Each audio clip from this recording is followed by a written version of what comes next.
Welcome to the नोवर Nikhil learning app. इस app को स्टूडेंट्स के प्रॉब्लम को सॉल्व करने के लिए डेवलप किया गया है। इस ऐप के अंदर आप लेटेस्ट गवर्नमेंट जॉब्स, रिजल्ट्स और एडमिट कार्ड के अपडेट्स पा सकते हैं। साथ ही साथ आप इन सारे ऐप्स को कैटेगरीज, क्वालिफिकेशन एंड लोकेशन के हिसाब से भी देख सकते हैं। इसके अलावा आपको गवर्नमेंट जॉब्स और डिफरेंट एग्जामिनेशन के प्रीवियस ईयर के क्वेश्चन पेपर्स को भी डाउनलोड करने का ऑप्शन मिलता है। आप इस ऐप को डाउनलोड कर सकते हो एंड्रॉइड प्ले स्टोर से और आप इस ऐप को 5 स्टार देना ना भूलें। Hello everyone, my name is Nikhil and welcome to the channel.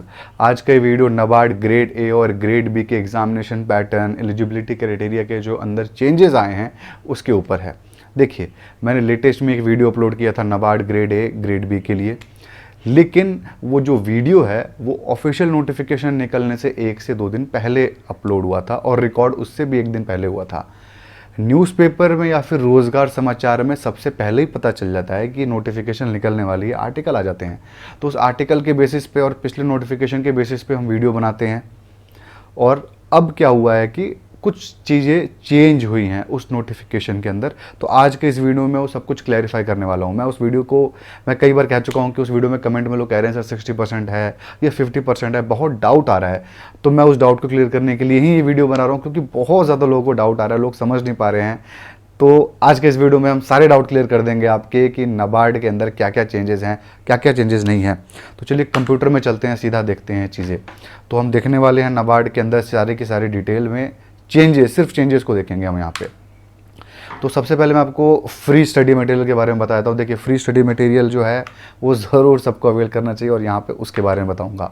तो ये आपका ऑलिव बोर्ड की तरफ से ही है। सबसे पहले तो आपको फेज़ 1 का जो मॉक टेस्ट है वो यहाँ पे आपको फ्री मिलने वाला है। उसके बाद आपके फ्री नोट्स मिलने वाले हैं। सिर्फ ये ARD जैसे हट गया है, लेकिन डिसीजन मेकिंग आ चुका है आपका। कई चीज़ें चेंजेस है ना, वो चेंजेस भी आपको फ्री में मिलने वाले हैं नोट्स के तौर पर। और आपके टॉपिक के टेस्ट होंगे, फ्री ई बुक होगा आपका एग्रीकल्चर के ऊपर। इसके अलावा भी काफ़ी कुछ चीज़ें फ्री मिलेंगी। इसके बाद आपका फ्री सेक्शनल टेस्ट होगा। काफ़ी चीज़ें यहाँ पे फ्री हैं, तो आप डेफिनेटली मैं कहूँगा आप इसको अवेल एक बार ज़रूर करिएगा। इसके अलावा नाबार्ड ग्रेड ए 2021 का अगर आप प्रिपरेशन सीरियसली करना चाहते हो तो कोर्स भी आप इसका सिलेक्ट कर सकते हो। मैं लिंक डिस्क्रिप्शन में दे दूँगा, आप रजिस्टर करिएगा। फ्री की चीज़ें भी वहाँ पर मिल जाएंगी, आप पैसे वाली चीज़ें भी आप चाहो तो ऑप्ट कर सकते हो। तो यहाँ पे फेज़ 1 का वीडियो आपका सेशन होगा, लाइव क्लासेस होंगी, फेज़ 2 के स्टडी नोट्स होंगे, उसकी भी वीडियो क्लासेस होंगी। कंप्लीट आपका CA आपका यहाँ पे कवर किया जाएगा। टॉपिक वाइज टेस्ट होगा और आपके मॉक टेस्ट होगा विथ एनालिसिस और सॉल्यूशन। तो आप अगर सीरियस कैंडिडेट हो तो आप इसको ज़रूर एक बार ऑप्ट कर सकते हो। तो एक बार डेट देख लेते हैं फटाक से। 17 जुलाई को इसका फॉर्म निकला था। वीडियो मैंने 14-15 जुलाई को ही बना दिया था और 16 जुलाई को अपलोड कर दिया था, ठीक है, नोटिफिकेशन निकलने से पहले। 7 अगस्त को इसका आखिरी डेट है इस फॉर्म को भरने का, ठीक है। अब यहाँ पे हम आते हैं सेकंड हमारा ठीक है। आगे हम पोस्ट डिटेल्स के ऊपर। पोस्ट डिटेल्स के ऊपर कोई खास चेंज नहीं था, 148 था। बाकी यहाँ पर हमको चीज़ें पता नहीं चल रही थी, तो यहाँ की चीज़ें जो है मैं आपको बता देता हूँ। देखिए, यहाँ पर आपका जो ये है 74 पोस्ट है। मैंने कहा था 70 इसके बीच में होगा। ये आपका जनरल का पोस्ट है जो यहाँ पर आपको दिख रहा होगा, ठीक है। इसके अलावा जो हमारी टोटल 148 पोस्ट है और इसके अंदर जो राज भाषा अधिकारी का 5 पोस्ट यहाँ पर आपको दिख रहा होगा, ठीक है। इसके बाद आपका जो 2 पोस्ट है वो आपका सिक्योरिटी ऑफिसर का है और जो सबका 7 पोस्ट है वो नाबार्ड ग्रेड बी का है।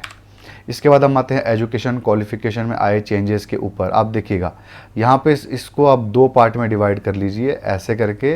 ये है आज का नोटिफिकेशन का और ये आपको पिछले नोटिफिकेशन का है। क्या क्या चेंजेस आए हैं आपको यहाँ पे पता चल जाएगा। देखिए, 50% यहाँ पे लिखा हुआ है आपको पिछले नोटिफिकेशन के हिसाब से। तो जितने भी पिछले नोटिफिकेशन में 50% जहाँ जहाँ पे भी था वो सब अब कुछ 60% हो चुका है। आप यहाँ पे देख रहे होंगे 60% हो चुका है। तो सारे के सारे जितने भी पोस्ट है A to Z, ध्यान से सुनिएगा, A to Z सारे के सारे पोस्ट में 60% हो चुका है। 50% अब कुछ भी नहीं है। वापस आते हैं वीडियो पे। तो एग्रीगेट, सबसे पहले किसी एक सब्जेक्ट में आपका कम आए हो ज़्यादा हो फर्क नहीं पड़ता, एग्रीगेट आपके आने चाहिए 60%। और SC ST physically handicapped student के लिए 50% होगा। OBC के लिए कोई छूट नहीं है।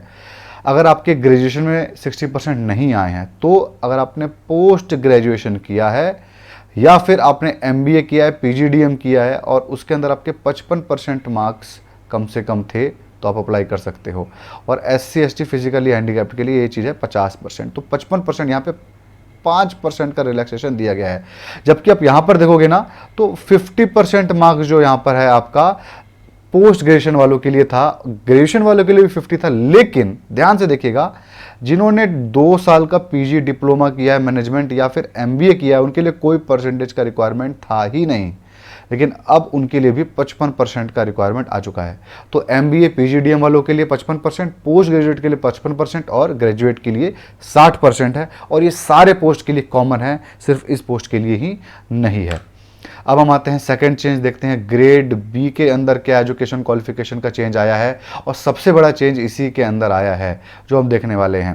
देखिए पेन पे, ये जो पेन 1 है जो भी, इसके लिए मैं भी सॉरी बोल रहा हूँ क्योंकि काफ़ी इरेगुलर लिख रहा हूँ, क्योंकि मुझे आदत नहीं है, अभी नया नया है। तो हम देखते हैं दोबारा ग्रेड बी के ऊपर आते हैं। तो ग्रेड बी के अंदर क्या चाहिए, देखिए पोस्ट ग्रेजुएशन चाहिए any subject from any recognised university with minimum 60% marks. ये पहले 50 हुआ करता था, अब 60% हो चुका है। इसके अलावा भी चेंजेस हैं, वो भी देखेंगे। इसके बाद है candidate should have a minimum of 60% marks in 10th 12th graduation and PG MBA PGDM at all levels. लेकिन ये एग्रीगेट है, और अगर ऐसा नहीं हो तो अभी एक्सप्लेन करता हूं। ऐसा नहीं है तो मिनिमम 60% चाहिए आपको 10th 12th graduate PG and professional degree. Professional degree यानी आपका सीएस सीएस सीडब्ल्यू, या फिर 60% चाहिए 10th 12th ग्रेजुएट पीजी, या फिर और आपके पास हो पीएचडी।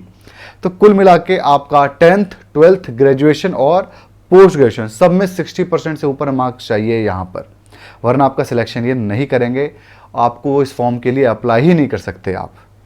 ठीक है, तो यहां पर आपको समझ में आया, ग्रेजुएशन 10th 12th इन तीनों के अंदर 60% चाहिए। भले आपने चार्टर्ड अकाउंटेंट किया हो फिर भी आपको चाहिए, भले आपने पीएचडी किया हो फिर भी चाहिए।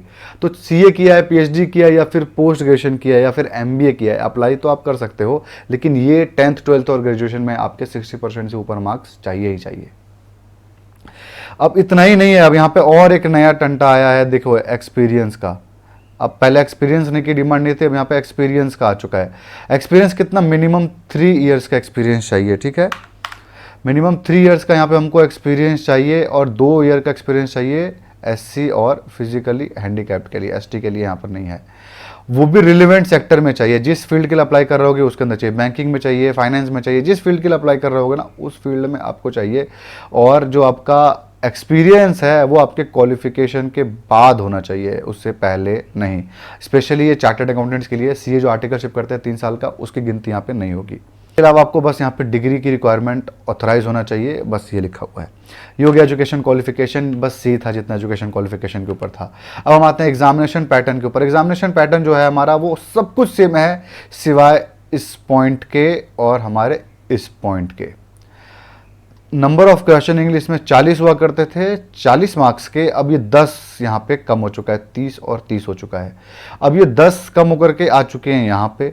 डिसीजन मेकिंग का एक पेपर आ चुका है, 10 क्वेश्चन 10 मार्क्स। बाकी सारा पैटर्न हमारा सेम है, 200 क्वेश्चन 200 मार्क्स, 120 मिनट मिलेगा इन सबको मिला करके। ठीक है, अब यहाँ पर हम आते हैं डिसीजन मेकिंग के ऊपर। आखिर ये है क्या सब्जेक्ट बॉस, इसमें आएंगे कैसे क्वेश्चन, तो हम देखते हैं। डिसीजन मेकिंग का आपका सिलेबस है वो ये रहा, behavioural decision making, managerial decision making, eligibility criteria based decision making, data arrangement based decision making और मैथमेटिकल डिसीजन मेकिंग। ये आखिर है क्या, क्वेश्चन का एग्जांपल देख लेते हैं। देखिए इस टाइप के क्वेश्चन आपके आएंगे, जैसे you are working as a rural development manager, आप रूरल डेवलपमेंट मैनेजर के तौर पे काम कर रहे हो जौनपुर ब्रांच में। ठीक है, वहाँ पर आपको माइक्रो फाइनेंस इंस्टीट्यूट के आप मैनेजर हो, आपको कहा गया है as a branch manager you have been sent to a village with 5 member group. 5 member के ग्रुप में आपको एक गांव में भेजा गया है to identify primary financial problem. जो प्राइमरी, जो सबसे बड़ी, सबसे ज़रूरी फाइनेंशियल प्रॉब्लम है उसको आइडेंटिफाई करना है, and reasons of the villages, यानी प्रॉब्लम को फाइंड करना है और उस प्रॉब्लम वो आ ही क्यों रही हो प्रॉब्लम, उसका रीज़न हमको जानना है। ये हमारा हो गया टोटल क्वेश्चन। और इसके ऑप्शन होंगे कि आप कैसे आओगे, आप क्या ग्राम पंचायत से बात करोगे, सिर्फ सरपंच से बात करोगे या लोगों से बात करोगे, इस टाइप के आपके ऑप्शन मिलेंगे। तो इसमें जैसे ये ऑप्शन करेक्ट है तो इस तरीके के आपके क्वेश्चन होंगे। इसके अंदर 10 में से 10 स्कोर करना कोई बड़ी बात नहीं है, बहुत ही नॉर्मल है। तो एग्जाम पैटर्न के बारे में आपको ये पता चला। एग्जाम पैटर्न के बाद नॉर्मल आपके जो और पॉइंट्स है एग्जामिनेशन पैटर्न में ये है कि क्वालिफाइंग सेक्शन, मतलब कुछ सेक्शन आपके ऐसे हैं जो बस क्वालिफाइंग है, मतलब बस आपको पास करना है, जैसे रीजनिंग, इंग्लिश, कंप्यूटर, क्वांट और आपका सबसे इंपॉर्टेंट डिसीजन मेकिंग जो नया है ये भी आपका बस क्वालिफाइंग है, मतलब एक मिनिमम मार्क्स है उस वो आपका आना चाहिए, मतलब जो कट ऑफ होगा उसको तो आपको पार करना ही है, उस कट ऑफ से ऊपर आना चाहिए, बट मेरिट लिस्ट के अंदर, मतलब जब आपकी मेरिट लिस्ट बनेगी वहां पर इसका कोई भी मतलब नहीं होगा। ठीक है, तो मेरिट लिस्ट में इसका कोई मतलब नहीं होगा। मेरिट लिस्ट में किसका मतलब होगा? मेरिट लिस्ट में आपका जो मतलब होगा वो होगा इनका सेक्शन आपका जिसमें है आपका जनरल अवेयरनेस, इसके बाद आपका economics and social issues with, ये आप समझ रहे हो ना, जो हमारा पहले था वही agriculture and rural development with emphasis of rural India, ये हमारा है, समझ में आपको। और शॉर्ट लिस्ट होगा मेंस एग्जामिनेशंस के ऊपर ही, वहीं से आपका शॉर्ट लिस्ट होगा। ठीक है, अब आते हैं हम एग्जामिनेशन पैटर्न के अंदर चेंज देखते हैं। मेंस एग्जामिनेशन, वो हमारा प्रीलिम्स साहब मेंस के अंदर क्या चेंजेस आए हैं। मेंस के अंदर देखिए, हमारा पेपर 1 में इंग्लिश के अंदर तो हमारा डिस्क्रिप्टिव पेपर होता ही था, यहां पर एक डिस्क्रिप्टिव पेपर और ऐड कर दिया गया। इकोनॉमिक्स एंड सोशल इश्यूज का जो हमारा पेपर है उसमें ऑब्जेक्टिव पेपर होगा, 30 क्वेश्चन, 50 मार्क्स, सॉल्व करने के लिए 30 मिनट मिलेगा। अब यहां पर आपका 6 क्वेश्चन आएगा डिस्क्रिप्टिव का, कितना आएगा? 6 क्वेश्चन आएंगे डिस्क्रिप्टिव के, जिसमें आपको 4 अटेम्प्ट करने होंगे। 4 में से आपके 2 क्वेश्चन होंगे 15-15 मार्क्स के और 2 क्वेश्चन होंगे आपके 10 मार्क्स के। ठीक है, तो ये आपका टोटल हो जाएगा कितना? 50 मार्क्स का। सॉल्व करने के लिए मिलेगा आपको 90 मिनट। ये सब आपका होगा डिस्क्रिप्टिव, जो कि आपको कीबोर्ड में टाइप करना होगा। ये चेंजेस है हमारे एग्जामिनेशन पैटर्न का। इसके बाद और कोई चेंज नहीं है। आपके कुछ डाउट आते हैं, मैं उसको क्लियर कर देता हूं। क्या एक से ज़्यादा पोस्ट के लिए अप्लाई कर सकते हो? बिल्कुल, ग्रेड ए के लिए, ग्रेड बी के लिए, दोनों के लिए अप्लाई कर दो, राजभाषा अधिकारी के लिए भी अप्लाई कर दो, सबके लिए अप्लाई कर सकते हो आप। अलग अलग फॉर्म भरना पड़ेगा, अलग अलग फीस लगेगी।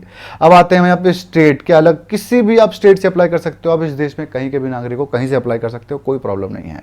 इसके बाद फाइनल ईयर के स्टूडेंट अप्लाई कर सकते हैं? बिल्कुल नहीं कर सकते हैं भाई, किसी पोस्ट के लिए अप्लाई नहीं कर सकते हैं।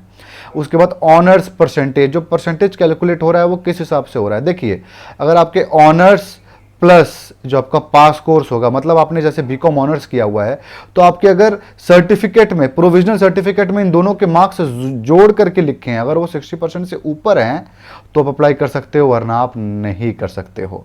तो अगर आपके प्रोविजनल सर्टिफिकेट में ऑनर्स के मार्क्स नहीं लिखे हैं, वो बस मार्कशीट में लिखे हैं, प्रोविजनल सर्टिफिकेट में सिर्फ पास कोर्स का आपका मार्क्स लिखा हुआ है और उसमें 60% से ऊपर है, तो आप अप्लाई कर सकते हो। ठीक है, इन दोनों को मिला करके फिर आपका कोई मतलब नहीं रह जाएगा। इन दोनों को मिला के आपका 50% आ रहा होगा, लेकिन आपके प्रोविजनल सर्टिफिकेट में ऑनर्स का मार्क्स ही नहीं है वहाँ, लेकिन ऑनर्स का हटा के 60 आ जाएगा, तो आप अप्लाई कर पाओगे। तो यही था हमारा इस वीडियो का सारा हिसाब। तो जितना भी डिटेल था, चेंजेस मैंने आपको इस वीडियो में बता दिया। ज़रूर आपको हेल्प मिली होगी और आपको फ़ायदा मिला होगा, तो ज़रूर इस वीडियो को लाइक करना, शेयर करना अपने फ्रेंड्स के साथ भी। तो बस यही था आज की वीडियो में। आई होप आपको इस वीडियो से फ़ायदा मिला होगा। अगर आपको इस वीडियो से फ़ायदा मिला तो इस वीडियो को लाइक ज़रूर करें, कमेंट करें अपनी डाउट को, और अगर आपके ऐसे और वीडियोज़ देखने होंगे तो अपने चैनल को भी जरूर सब्सक्राइब करें। Thank you.